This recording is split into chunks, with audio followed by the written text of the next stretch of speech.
saya lebih ke arah solutif langsung dan cepat. Masalah kesehatan di Indonesia adalah kurangnya dokter. Kita kurang 140.000 dokter. Itu utama. Bayangkan kalau ada yang kena stroke atau serangan jantung, dua sebab yang paling besar kematian, di beberapa kabupaten tidak ada spesialis jantung atau spesialis stroke. Dua, tidak ada perlengkapan yang memadai. CT scan, PET scan, jarang ada di kabupaten. Ini harus kita atasi dan ini bisa kita atasi. Jadi solutifnya demikian. Dan yang paling penting dalam preventif adalah makan bergizi untuk anak-anak dan ibu-ibu yang melahirkan. Makan bergizi ini meningkatkan daya tahan, imunitas, mencegah penyakit. Ini adalah strategis sekali. Makan bergizi untuk anak-anak Indonesia. Ya, terima kasih. waktunya habis. Ya. Silakan Bapak Ganjar Pranowo menanggapi jawaban tadi. Silakan direspon jawaban tadi dengan waktu 1 menit. Silakan. Ya, terima kasih. One Health, satu kesehatan untuk semua, dan ini mesti dibicarakan ya manusianya, ya kesehatan hewannya. Karena ada zoonosis juga di sana. Maka kalau kita bicara bagaimana secara holistik, maka kesehatan semesta inilah yang mesti kita ciptakan. Saya masih berprinsip pada preventif promotif itu jauh lebih baik. Kalau tidak kita kobol-kobol, biaya kita akan habis untuk menangani orang sakit. Tapi kalau kita bisa mencegah, maka inilah yang akan bisa membuat manusia bisa hidup sehat.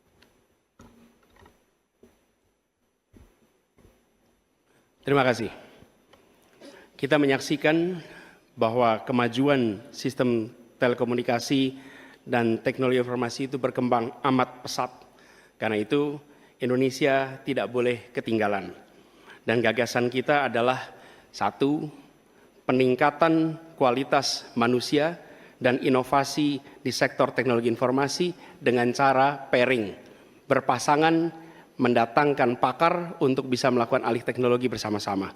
Yang kedua, memprioritaskan investasi yang masuk dalam bentuk investasi padat karya yang didukung dengan perbaikan reformasi birokrasi dan pemberantasan korupsi. Para Jakarta dan luar Jakarta, Jawa, luar Jawa, kaya, miskin, desa, kota, pendidikan umum, pendidikan agama, pendidikan kejuruan, dan pendidikan teknis. Ini semua adalah ketimpangan yang hari ini menjadi fenomena membahayakan bagi Republik ini. Bahkan di bidang perekonomian, segelintir orang menguasai sebagian besar perekonomian kita. Ketika Republik ini didirikan, para pendirinya 60-an orang anggota BPUPKI, mereka adalah orang-orang terdidik, mereka adalah kaum yang privilege, tapi mereka mendirikan republik untuk semua, bukan mendirikan republik untuk kepentingan dirinya, golongannya, ataupun keluarganya. Mereka mendirikan ini untuk semuanya. Kekuasaan yang dibangun untuk memberikan kesempatan kepada semua. Sekarang kita jauh dari cita-cita republik ini. Ketika para pendiri itu kaum intelektual, mereka memilih berjuang di jalur politik. Saya berangkat sebagai pengajar, mendapat panggilan tugas di wilayah politik. Kami akan membawa gagasan pendiri republik untuk kembali mewarnai republik ini. Untuk bisa mengarahkan republik ke depan agar kembali pada format awal. Apa masalah hari ini? 45 juta orang belum bekerja dengan layak. Bicara jaminan sosial, lebih dari 70 juta orang tidak punya jaminan sosial. Bicara pendidikan, jauh dari kota, terpencil, masa depan jadi suram. Kemampuan tinggi, kesempatan tidak ada. Sangat frustrasi melihatnya. Kesehatan mental, kekerasan seksual, lebih 15 juta orang jadi korban. Ini problem-problem yang tidak menjadi kepedulian segelintir elit. Ini adalah kepedulian rakyat kebanyakan. Karena itu dalam perjalanan kami 1 tahun, kami menemukan jutaan rakyat yang berbondong-bondong menginginkan perubahan. Mereka membuat poster rakyat, membuat posko rakyat, mendoakan dari tempat yang tidak kita lihat. Poster-poster itu cemerlang karena bukan didanai dari uang dari Jakarta, tapi didanai oleh keringatnya yang jernih hasil kerja kerasnya. Ini adalah keinginan perubahan. Apa yang ingin kita capai? 1, kita akan memastikan hidup sehat dan bila sakit ada pertolongan cepat. Tumbuh cerdas dengan biaya terjangkau. Keluarga sejahtera karena upahnya layak. Dan bila membutuhkan diberikan bansos sesuai kebutuhannya, bansos plus. Bukan memberikan bansos untuk kepentingan yang memberi, tapi untuk kepentingan yang diberi. Dan warga negara yang bangga dengan negaranya, karena dijaga budayanya dan etikanya dijaga tinggi. Kita menginginkan persatuan karena ditopang dengan rasa keadilan. Persatuan itu tidak mungkin terjadi dalam ketimpangan. Persatuan membutuhkan rasa keadilan. Karena itu misi kami tegas mewujudkan bangsa yang sehat, yang cerdas, yang sejahtera, berbudaya, dan bersatu. Kita menyaksikan begitu banyak orang punya prinsip, sopo wani rekoso bakal nggayuh mulyo.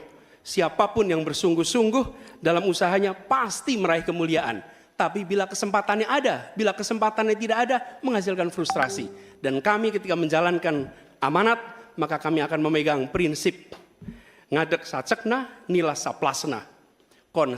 Konsistensi ucapan dan perbuatan, menjunjung kejujuran dan kearifan. Ini komitmen kami, fokus pada pembangunan manusia Indonesia, menghadirkan kesetaraan, menghadirkan keadilan. Dengan seperti itu kita ada persatuan. Kita harus kurangi secara drastis angka kematian ibu yang kita termasuk 10 negara tertinggi angka kematian ibu pada saat melahirkan. Jadi saya kira upaya-upaya untuk kesetaraan gender sangat penting. Juga di bidang politik kita melihat kaum perempuan sudah sangat mengambil peran yang sangat menonjol. Dan saya akan mendorong peranan itu di pemerintah yang saya pimpin kalau saya dipilih. Terima kasih. Waktunya habis. Saya berikan kesempatan untuk Pak Anies menanggapi jawaban dari Capres nomor urut 2. Waktunya 1 menit. Silakan dimulai dari Bapak berbicara. Ya, terima kasih Pak Prabowo. Tapi mohon maaf, nampaknya Bapak belum menjawab pertanyaan kami. Karena pertanyaan adalah tentang perlindungan perempuan, yang permasalahan apa dan bagaimana mengubahnya. Mohon nanti sesudah ini mungkin bisa dielaborasi soal perlindungannya. Kami melihat ada 3 hal ketika bicara itu. 1, perlindungan. Karena kita menyaksikan jumlah kekerasan pada perempuan luar biasa banyak, tinggi. Catatannya ada 3,2 juta kasus selama 8 tahun terakhir ini. Itu yang tercatat, itu yang terlaporkan. Dan perempuan ini harus dimuliakan, harus dilindungi, dan kekerasan pada perempuan tidak boleh disepelekan, tidak boleh dianggap sebagai isu kecil. Dari mulai catcalling sampai kekerasan fisik, itu semua harus ditindak tegas dan kami akan tidak tegas. Kemudian yang kedua, kesetaraan. Yang sekarang bekerja dibangunkan daycare sehingga bagi ibu yang mempunyai anak bisa ada tempatnya. Yang ketiga, kesejahteraan. Perempuan harus punya upah yang setara dengan laki-laki. Itu kira-kira Pak. Terima kasih. Baik, kami berikan kesempatan Pak Prabowo menanggapi respon dari Pak Anies tadi. Waktunya 1 menit dimulai dari Bapak berbicara. Tadi Pak Anies kurang tegas membicarakan masalah kekerasan terhadap perempuan dan perlindungan. Oh, kita harus tegakkan hukum. Dalam perlindungan masalah-masalah itu kita tegakkan hukum. Dan itu harus kita tegakkan dengan sekeras-kerasnya. Dan itu sudah menurut saya aksiomatis. Tanpa kita berpikir panjang, memang itu kita harus lindungi seluruh rakyat kita, apalagi kaum perempuan dari segala bentuk penindasan, kekerasan, eksploitasi, human trafficking, dan sebagainya. Jadi saya sangat-sangat mendorong penegakan hukum yang sekuat-kuatnya dan bantuan kepada lembaga-lembaga even non pemerintah, NGO-NGO yang bergerak di bidang perlindungan kaum perempuan. Saya sendiri aktif menyelamatkan kaum perempuan yang bekerja di luar negeri dari. Assalamualaikum warahmatullahi wabarakatuh. Selamat malam, salam sejahtera untuk kita semua. Ibu, Bapak, saudara-saudara sebangsa setanah air yang sangat saya cintai. Persoalan terbesar bangsa kita hari ini, republik kita hari ini adalah ketimpangan, ketidaksetaraan, ketidakadilan. Ketimpangan antara Jakarta dan luar Jakarta, Jawa, luar Jawa, kaya, miskin, desa, kota, pendidikan umum, pendidikan agama, pendidikan kejuruan, dan pendidikan teknis. Ini semua adalah ketimpangan yang hari ini menjadi fenomena membahayakan bagi republik ini. Bahkan di bidang perekonomian, segelintir orang menguasai sebagian besar perekonomian kita.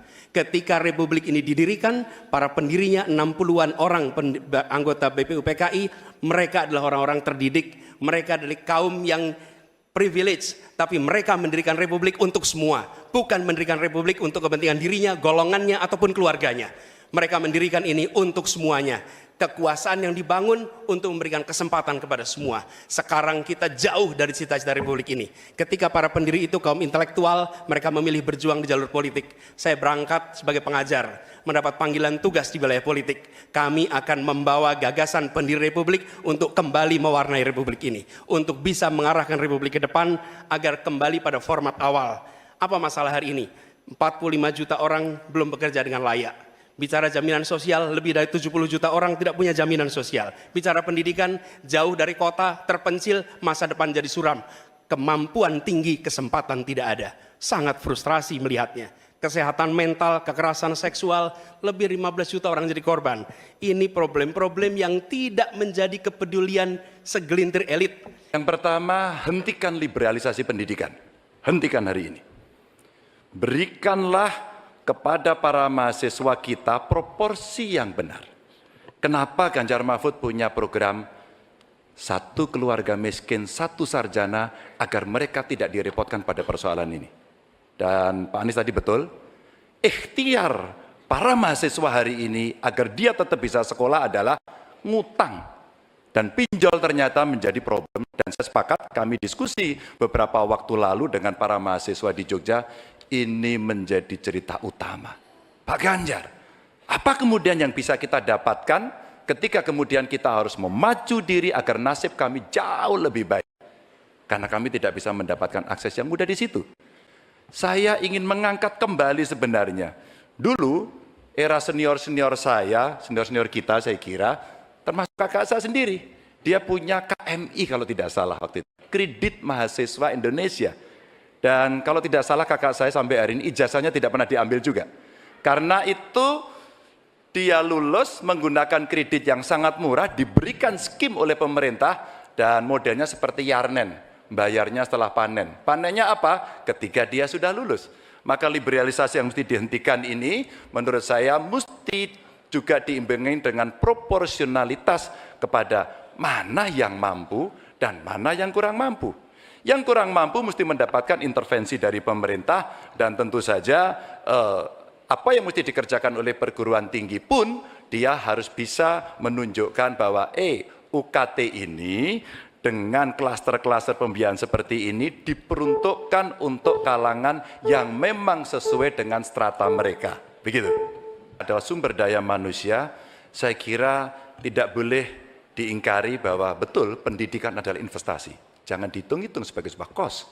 Maka kalau kemudian saya mau berbagi pengalaman di Jawa Tengah, kenapa saya cari keluarga miskin agar anaknya bisa sekolah langsung kerja. Kami mulai dari SMK karena alhamdulillah kami mampu untuk mengcover itu. Ada SMK Jateng, mereka sekolah 3 tahun dan lulus. Kami ingin tingkatkan ini. Kemana? Ke perguruan tinggi. Agar mereka kemudian bisa jauh lebih baik lagi.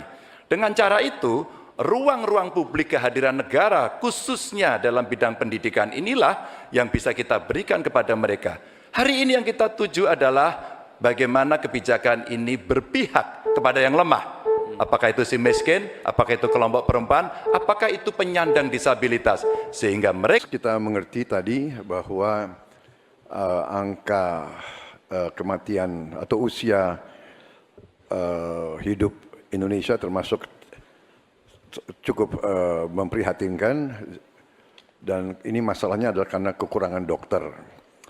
Apakah Bapak setuju dengan gagasan saya untuk secara besar-besaran mengirim 10.000 anak-anak kita ke luar negeri dengan beasiswa penuh untuk belajar kedokteran dan sains, teknologi, dan engineering mathematics sebagai langkah darurat untuk mengatasi kesulitan ini dalam waktu yang sesingkat-singkatnya. Terima kasih. Masih ada waktu Bapak? Cukup? Silakan Bapak Anies Baswedan untuk langsung menjawab pertanyaan dari Bapak Prabowo Subianto. Waktu Bapak 2 menit untuk menjawab, silakan. Ya, prinsip untuk meningkatkan kompetensi kami setuju Pak. Karena kompetensi yang meningkat bagaimanapun juga akan bermanfaat. Nah, isunya adalah kita harus melihat apa yang menjadi urgen hari ini. Dan di situ harus berbicara dengan siapa? Berbicara dengan stakeholder. Negara punya kewenangan, tapi sekali lagi pengetahuan dan situasi di lapangan kita harus berbicara dengan stakeholder. Siapa itu? Asosiasi profesi, kemudian Kementerian Kesehatan, dinas di daerah, kemudian para aktivis, para pengamat, para pakar. Kumpulkan datanya, lihat apa yang menjadi kebutuhan. Sehingga kita bukan meloncat langsung ini adalah yang dibutuhkan. Kenapa? Karena seringkali yang kita anggap sebagai kebutuhan belum tentu di lapangan itu menjadi kebutuhan. Tapi prinsip pengembangan kompetensinya setuju Pak. Dan bila memang diharuskan untuk belajar ke luar negeri, maka go ahead. Tapi bila dibalik, profesor yang dibawa ke sini, institusinya dibawa ke sini juga tidak masalah. Karena dengan begitu proses belajar itu akan terjadi. Kewajiban negara dan rakyat berhak mendapatkannya. Tapi kita punya problem. Karena banyak klaim yang diberikan seolah-olah ini bantuan orang per orang atau kelompok. Padahal kita masih punya. Ada data yang tidak valid, ada cara penyampaian yang tidak benar, ada protes yang kemudian tidak terverifikasi atau terrespon dengan baik. Ini yang menjadi pertanyaan saya kepada Pak Anies adalah, menurut Pak Anies kira-kira bagaimana tata kelola bansos agar 1, tidak saling klaim, 2, bisa tepat sasaran, 3, tidak menimbulkan kecemburuan-kecemburuan, sehingga inilah satu harapan yang betul-betul bisa diterima oleh rakyat. Silakan. Masih ada waktu Bapak? Cukup. Kami persilakan calon presiden nomor urut 1, Bapak Anies Baswedan, menjawab pertanyaan yang disampaikan oleh calon presiden nomor urut 3, Bapak Ganjar Pranowo. Waktu Bapak Anies 2 menit dimulai saat Bapak berbicara. Ya, terima kasih Pak Ganjar. Pertama, kita harus menyadari bahwa yang disebut sebagai bansos adalah bantuan untuk si penerima, bukan bantuan untuk si pemberi. Karenanya, dia diberikan sesuai dengan kebutuhan si penerima. Kalau penerimanya membutuhkan bulan ini, ya diberi bulan ini. Kalau dibutuhkannya 3 bulan lagi, ya 3 bulan lagi. Tidak usah dirapel semuanya. Ya. Dijadikan sebagai sesuai kebutuhan. Yang nomor 1, yang itulah yang disebut sebagai bansos tanpa pamrih. Kemudian yang kedua, pemberian bansos ini harus tepat sasaran. Artinya diberikan melalui pendataan yang baik. Informasi data itu harus akurat dan mekanisme pemberiannya melalui jalur birokrasi, bukan dibagikan di pinggir jalan, tapi dibagikan langsung di lokasi menggunakan siapa menggunakan jalur birokrasi. Kemudian yang ketiga, yang tidak kalah penting, ketika kita berbicara tentang bansos ini, harus bansos itu bisa dipastikan mereka yang miskin, prasejahtera itu termasuk di dalamnya. Jangan sampai mereka terlewatkan. Karena itu kami menyusun, ini sebagai bagian dari perubahan, adalah Bansos Plus. Angkanya ditingkatkan, yang belum masuk masih miskin dimasukkan, dan diberikan bekal pelatihan, pendampingan supaya mereka pelan-pelan bisa mandiri dan hidup lebih sejahtera. Jadi kami melihat ketika sampai kepada bansos, bansos ini adalah atas nama negara. Ketika saya bertugas di Jakarta, semua paket bansos di kerdusnya diberikan label dibiayai APBD DKI Jakarta, bukan dari gubernur, dari uang rakyat lewat APBD DKI Jakarta. Jelas posisinya. Selanjutnya kami mohon kepada calon presiden nomor 3, Bapak Ganjar Pranowo. Kita harus membangun dan menegakkan kerukunan, persatuan, kekeluargaan di antara semua unsur dan semua kalangan bangsa Indonesia, terutama adalah kerukunan di antara pemimpin-pemimpin Indonesia. Saya tetap menganggap Mas Anies, Mas Muhaimin, Pak Ganjar, Profesor Mahfud adalah saudara-saudara saya sendiri. Kita berjuang untuk bangsa Indonesia, kita berjuang karena cinta kita kepada rakyat Indonesia.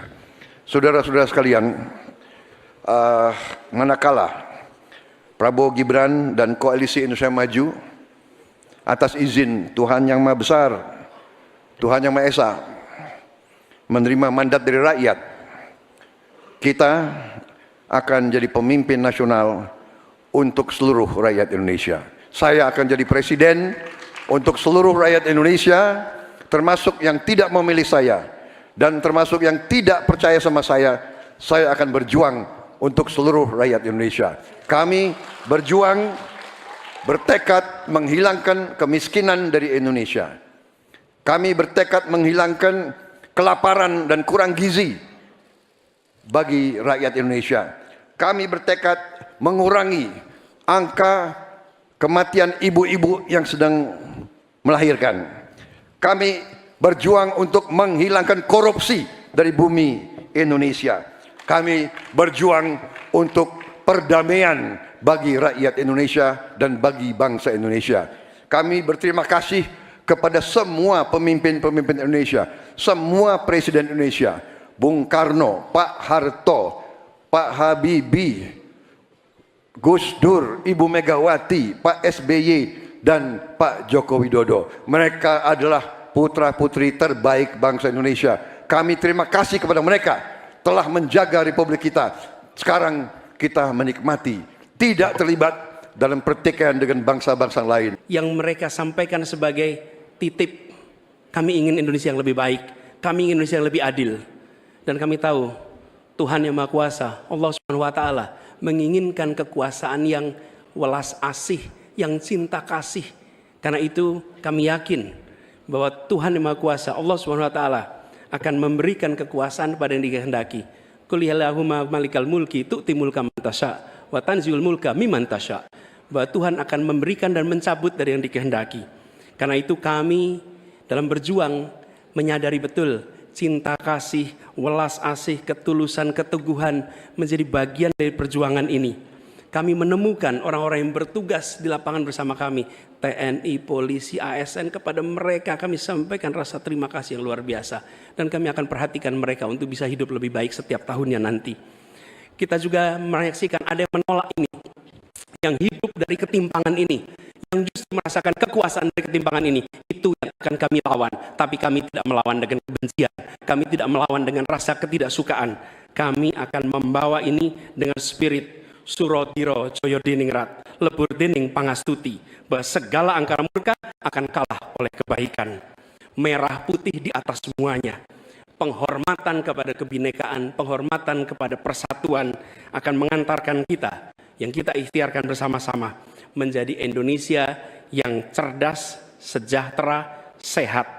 Kesetaraan kesempatan bagi semua, itulah yang kami akan bawa. Memperhatikan yang paling bawah untuk meningkat kesejahteraannya. Agar apa? Yang di tengah terangkat. Bila yang di bawah terlupakan, yang di tengah pun akan terlupakan, terhimpit. Karena itu pesan yang kami bawa adalah pesan negara yang menyayangi, negara yang welas asih, dan negara yang membereskan soal ketimpangan. Negara yang membereskan soal ketidakadilan, membesarkan yang kecil tanpa mengecilkan yang besar, menguatkan yang lemah tanpa melemahkan yang kuat. Mari Katong lakukan perubahan. Terima kasih. Assalamualaikum.